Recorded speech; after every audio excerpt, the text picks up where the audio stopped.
سب سے پہلی بات تو یہ ہے کہ جنات کو حضرت آدم علیہ السلام سے 2000 سال قبل بنایا گیا. اچھا ٹھیک.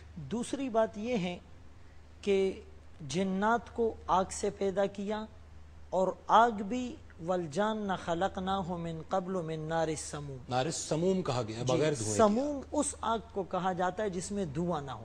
ٹھیک. آگ ہمیں جو نظر آتی ہے تو دھوئیں کی وجہ سے اس میں کثافت آ جاتی ہے، وہ نظر آتی ہے. ٹھیک. جس آگ میں دھواں نہ ہو لطافت آ جائے گی، وہ نظر نہیں آئیں گے. Very true. اگلی بات یہ ہے کہ اللہ رب العالمین نے جو جنات کو پیدا کیا تو یہ تقریباً انسانوں کی طرح ہے، لیکن جو ان کا سب سے بڑا باپ جس کو ابو الجنات کہا جاتا ہے، اس نے یہ فرمائش اور درخواست کی تھی اللہ رب العالمین سے کہ مجھے 3 چیزوں میں انسانیت سے ممتاز رکھا جائے. پہلی چیز، ہم انسانوں کو دیکھ سکے وہ ہمیں نہ دیکھ سکے. ٹھیک. دوسری چیز، زمین میں ہم چھپ سکے. اور تیسری چیز، ہمارا بوڑھا بھی جوان ہو کر مرے. پھر کننا طرائق قددا، جو آپ نے آیت کوٹ کی 29واں پارہ ہے، سورۃ الجن ہے. انسانوں کی طرح ان میں بھی مذاہب ہیں، ان میں بھی کیٹیگریز ہیں، کاسٹزمز ہیں. اچھا. نیک بد ہر قسم کے جنات ہیں. ٹھیک. اللہ تعالیٰ نے آزمائش کے لیے انسانوں اور جنات کو زمین میں بھیجا، اور ایک روایت کے مطابق زمین پر جنات رہتے تھے، آسمانوں میں فرشتے رہتے تھے. ٹھیک ہے. جنات ایک وقت تک اللہ تعالیٰ کی تابعداری، اطاعت، فرمانبرداری کرتے رہے، لیکن پھر ان کے اندر کچھ سرکش قسم کے لوگ آئے، انہوں نے نافرمانی کی، معصیت کی حدوں کو کراس کیا.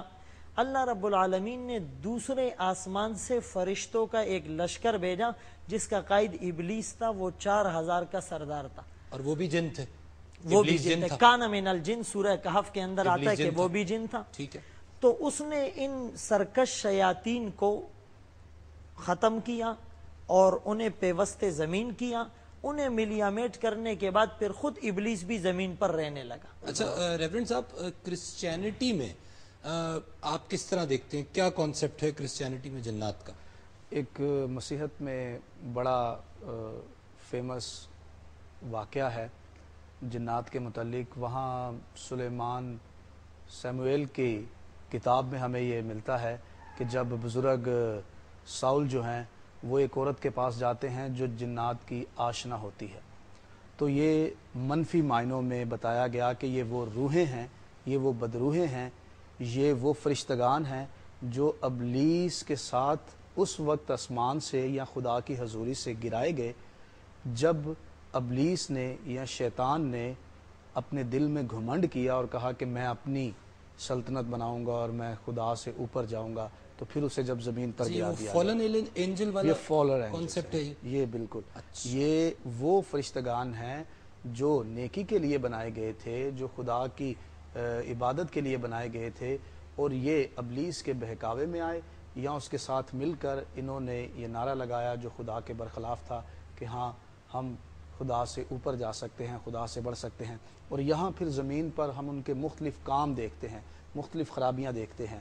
یہ اپنے اندر قدرت رکھتے ہیں کہ نورانی فرشتوں کا روپ دھار سکے. اچھا. یہ کسی نبی کا، کسی رسول کا روپ دھار کر کسی پر ظاہر. آگ سے جو جیسے اسلام میں جو ہے وہ آگ کا ذکر ہے کہ آگ سے تخلیق کیا گیا، آپ کے یہاں تخلیق کے حوالے سے کوئی چیز ملتی ہے؟ تخلیق کے حوالے سے میں پہلے بھی عرض کر چکا ہوں کہ یہ وہی سارے فرشتگان ہیں جن کی ہمیں پہلے ترتیب ملتی ہے. ان میں سے ایک فرشتہ جو بڑا معتبر اور ہائی فائی فرشتہ تھا، جسے ہم ابلیس کے نام سے یا شیطان کے نام سے جانتے ہیں، اس کے پیچھے بے شمار فرشتگان کی ایک فوج جو ہے وہ لگی. آپ کے حوالے سے شیطان بھی فرشتہ تھا؟ فرشتہ تھا کرسچینٹی کے فرشتہ. بالکل ٹھیک ہے ٹھیک ہے. اچھا ڈاکٹر صاحب، نار السموم مفتی صاحب نے بھی وضاحت کی اور بڑی خوبصورت بات کی کہ بغیر دھوئیں کی آگ، کیونکہ دھوئیں میں تو کثافت ہوگی تو وہ نظر آئے گا، پارٹیکلز ہوں گے اس میں مختلف چیزوں کے، لیکن بغیر دھوئیں کی تو کوئی ہمیں ماڈرن کوئی مثال ملتی ہے جہاں آگ بغیر دھوئیں کی ہو؟ جی ہاں، ایسی مثال ہے، بلکہ اس کا ترجمہ بغیر دھوئیں کی آگ کو، کیونکہ ظاہر اس زمانے میں جب یہ آیات نازل ہوئی تھیں تو ہم آج کل کی ٹیکنالوجی کے مطابق جو بھی ایجادات ہیں اس کا حوالہ نہیں دیا جا سکتا تھا. تو اللہ تعالیٰ نے ان پیرائے میں ذکر کیا ہے کہ جو سمجھ میں اس وقت سمجھ میں آ سکے اور اب ہم اس کو زیادہ بہتر طور پر تشریح کر سکیں. نار سموم پیور فائر، پیور، جس میں کچھ Pure اور fire. چیز، کسی اور چیز کی ملاوٹ نہیں ہے. اچھا، تو اس کی مثال آج کل کے زمانے میں ہو سکتی ہے لیزر کی. لیزر ٹھیک، لیزر وہ ہے چیز ہے جس پیور، جس کو ہم کہہ سکتے ہیں، اور نار سموم کا ترجمہ کر سکتے ہیں مونوکرومیٹک مونوکرومیٹک پیور، کیونکہ اگر کئی فریکوینسیز مل جائیں تو وہ پیور نہیں رہیں گی. ٹھیک ہے. ٹھیک ہے. اچھا، اسی طریقے سے ایک دوسری جو آیت آپ نے ابھی تلاوت کی تھی، وَخَلَقَ الْجَانَّ مِن مَارِجٍ مِّن نَارٍ، جی یہ بھی اس طرف اشارہ کر رہی ہے جی. کہ پیور فائر